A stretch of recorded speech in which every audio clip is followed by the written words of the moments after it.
कल से शारदीय नवरात्र की शुरुआत होने जा रही है। ऐसे में गोंडा जिले में स्थानीय शिल्पकार मां दुर्गा की प्रतिमाओं को अंतिम रूप दे चुके हैं। हर साल की तरह इस बार भी शिल्पकार मूर्तियों को सजाने में व्यस्त हैं। कनेलगंज तहसील क्षेत्र के चतौनी चौराहे पर इस बार कुल 518 प्रतिमाएं बनाई गई। वही लोग अब माता रानी के स्वागत और आगमन की तैयारियों में जुट गए हैं।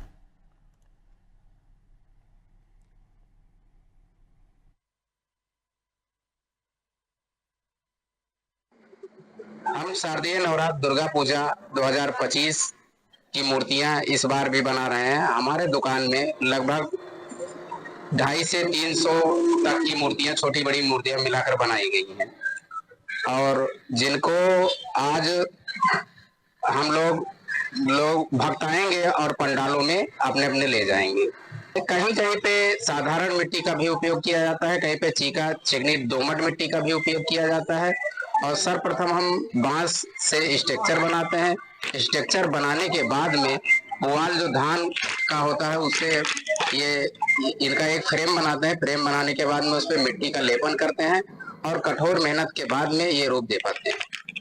नवरात्र का महीना स्टार्ट हो चुका है। आपको बताते कि जिस तरीके से देवी प्रतिमाओं का जो कार्य था वो अब लगभग अब जो कलाकार है वो अंतिम रूप देना चालू कर दिए। हम मौजूद है इस समय गोंडा के छतौनी चौराहे पर, जहां पर कलाकारों के द्वारा मूर्ति को बनाया गया है। जिस तरीके से आप देख सकते हो तस्वीरों में, जिस तरीके से अंतिम रूप देने के लिए अब लगातार जो यहाँ के लोग हैं वो तैयार है, क्योंकि अंतिम रूप लगातार दिया जा रहा है। कल से नवरात्रि शारदीय नवरात्रि की स्टार्टिंग हो रही है, जिसको लेकर अगर बात की जाए तो कई ऐसे जगह जहां पर जो दुर्गा प्रतिमा है उनकी स्थापना की जाए, जिसको लेकर जो भक्त है वो अब दुर्गा प्रतिमा ले जाने के लिए भी आ चुके हैं। जो इधर मेरे साथ पीछे रखे हैं दुर्गा प्रतिमा, इनको अंतिम रूप देकर अब कंप्लीट कर दिया जा चुका है।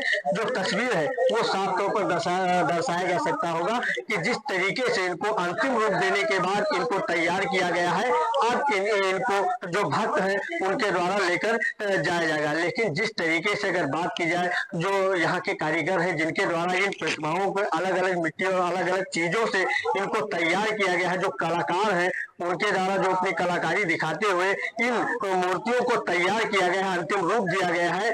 आज इन सबके अंतिम रूप देने के लिए जो यहाँ के कारीगर हैं वो बिल्कुल जी जान से लगे हुए हैं, क्योंकि आज कल से जो है मूर्तियों को अपने अपने जगह पर रखने के लिए जो भक्त हैं वो आए हुए हैं। ले जाने के लिए कल से रखी भी जाएंगे। लेकिन जिस तरीके से नवरात्र की स्टार्टिंग की जा रही है, लोग 9 दिन माँ दुर्गा की अलग अलग दिनों में पूजा अर्चना करेंगे, पाठ करेंगे, उसके बाद इसका विसर्जन किया जाएगा। लेकिन जो तस्वीरें वो साफ तौर पर बयां कर सकते होंगी कि जिस तरीके से अंतिम रूप दिया गया है, जिस तरीके से इनको सजाया गया है, जिस तरीके से ढंग से इनको अंतिम रूप देकर और कलाकारों के द्वारा तैयार किया गया है, कहीं ना कहीं जो ये नजारा है वो बहुत ही अद्भुत माना जाएगा। जिस तरीके से नवरात्र के महीने में लगातार जो दुर्गा प्रतिमा होती है उनको अलग अलग क्षेत्रों में अलग अलग तरीके से उनको तैयार किया जाता है। कलाकारों की तरफ से लगातार प्रयास किया जाता है कि हर दुर्गा प्रतिमा को एक नया रूप दिया जाए, एक अनोखी चीज बनाई जाए, जिससे जो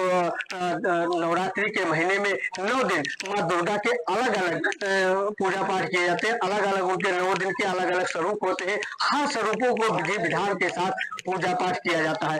लेकिन आज जो हर जिले के जो कारीगर हैं वो माँ दुर्गा प्रतिमा के अंतिम रूप देने के लिए जी जान से लगे हुए हैं। गोंडा से अनादि टीवी के लिए भूपेंद्र तिवारी।